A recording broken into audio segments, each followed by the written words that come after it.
I made a lot of these videos early in the morning for the last like 5 or 6 videos, so I apologize for any mistakes I make, including the lining up of this. But anyway, so we go on to talk about the different empires and how they fit together. I found a perfect map for it. I found several different maps. I think I'm just going to share this one with you today.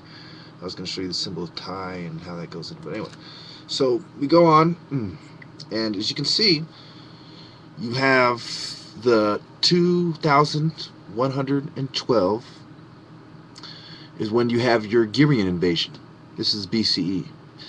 2200 is when you have the Amorites. 1595 you have the Hittites sacking Babylon. 1200 you have Armenians, or Arameans, excuse me.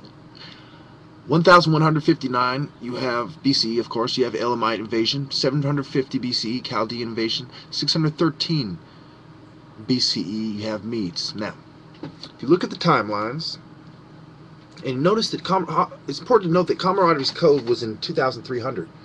And if you compare that to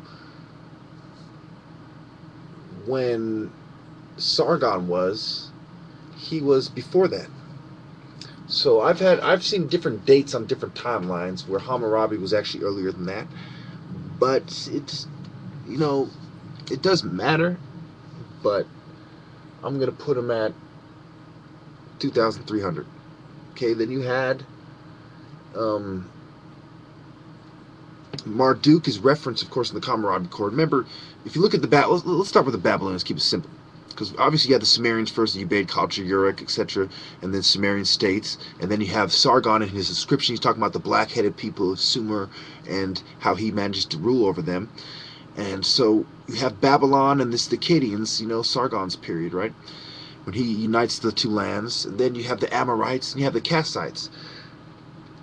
So that when the Kassites are ruling Babylon in this period, there's a lot of correspondence with Egypt that's been found. It's also important to note that when we're talking about the Assyrians, they also had a dynasty in Babylon.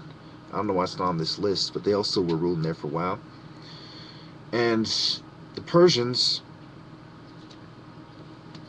there's a lot of correspondence found between the Syrians, the Persians, Assyrians, Babylonians, and Egypt, as well. There's inscriptions of Amenhotep IV.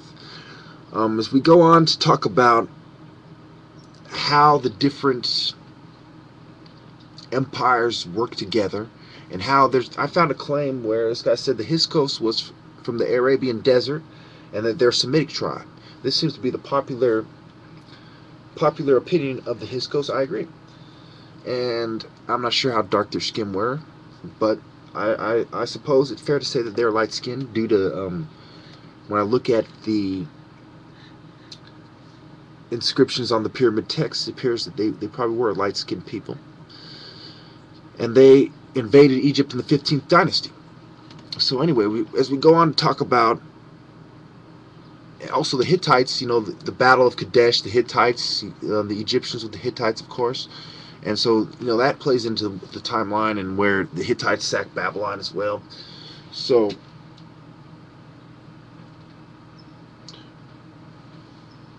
remember that not only are these people in another place, there's correspondence between that place.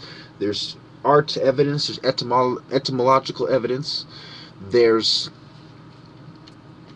anthropological evidence. Paleontologists have dug up quite a bit of anthropological evidence. There's evidence in the form of weapons and tools. So we talk about the Babylonian gods like Bel, and we talk about Nineveh, Nanar, Utu, the different gods that were African gods that went to Babylon that I referenced in my first video, I believe it was. And you look at how the Akkadians had their part. There's Akkad and how they united it, Sargon, and how the Assyrians are above them, the Persians to the right, the Arabian desert below them. And then you have the Caspian Sea, the Persian Sea, the Persian Gulf, and the Red Sea. Okay? So all these things are important to note. It's also important to note that the people on both sides of the Red Sea had contact with each other, and they were capable of conspiring with each other to figure out what is going on. So as you have the different dynasties and the different empires, the Persian dynasty, for example, you have Darius, Xerxes, Artaxerxes. Okay, they have a great empire. They clash with the Greeks. You know that movie they made about it, where they have 300, where they exaggerated. They didn't exaggerate the part about the guy running to warn the people. There was a guy who actually ran that distance, and there was a battle like that, and the people were slaughtered, but it wasn't as glorious as they would have you believe. But anyway, also it downplays the Persians' capability. They were stretched out. They had to worry about resources, but they could have taken over Greece at that point if they chose that path. Not saying the Greeks weren't great fighters. They, of course, had great armies. You know, the Spartans were ready to fight. And if we look at, of course, you know, like when the Vikings invaded England, there was many great battles fought in Europe, and it plays into history, but it plays in history later. If you realize that the Europeans were already there, they were these nomadic tribes. The people who took the greatest part of history were the Africans, and the Akkadians were closely related to the Africans. And there were certain tribes that mixed more with the black people. Let's say that Hyksos mixed a lot with the Africans, and that's why you got the Arabs, for example. Okay, let's say that is an example. So, how much time I got? I got about 3 minutes left. Okay. So remember, Abraham was born in Chaldea in Ur, and the Chaldeans are over here in 606, right? And that's when they have their empire in Babylon. But they're also present in Babylon before that. They're present all the way, pretty much all the way back, as far as it goes. Also, it's important to notice that around 500 BCE, you had the captivity of Judah by the Babylonians. And remember, there was several destructions of the temples being destroyed. Remember, Rome doesn't fall till 476 AD. So when you have the temples, all the damage they did, you know, all the damage that was done by Trajan, Hadrian, and Constantine, and you know, he did a lot of good too. There was a lot of damage done. And so when we talk about, you know, we go back to the Olympic Games in 776 BCE, for example. What are these based on?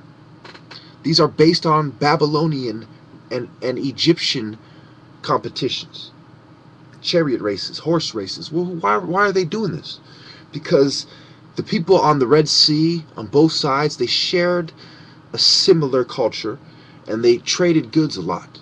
So this part when I say that there was a certain element of friendly trade, and then there was the white people coming in and fighting with all the Arabs on the way in, and then fighting with the Africans, and that wasn't friendly. And there was the Persians and the Assyrians. If you look at the map, I don't know how well it shows up on this thing, but over here is the Assyrians, right? They're coming down, and they're fighting with people over here. They're fighting. They invade Babylon. They sack Babylon, okay? The Hittites, they're over here. They're fighting with the Battle of Kadesh. When the Egyptians come up and fight with them, they're fighting there. They invade Babylon in 1595 BCE. And if you look at Akkad, they unite Babylon right here. See, all the way down to Uruk, upper and lower Mesopotamia. And then Babylon becomes a great empire, and they build the Tower of Babel, etc. They have the Persians. They come all the way across here. They're fighting their way through here, all the way. By the time they get on the map to Greece, they've fought their way through quite a bit of armies. And their army is stretched thin. The resources are stretched thin. And they're trying to build their empire before they can match. So they're at a point in their attack where they weren't consolidated enough. Their infrastructure wasn't built up enough, or they would have advanced into Greece. So I'm going to stop it there.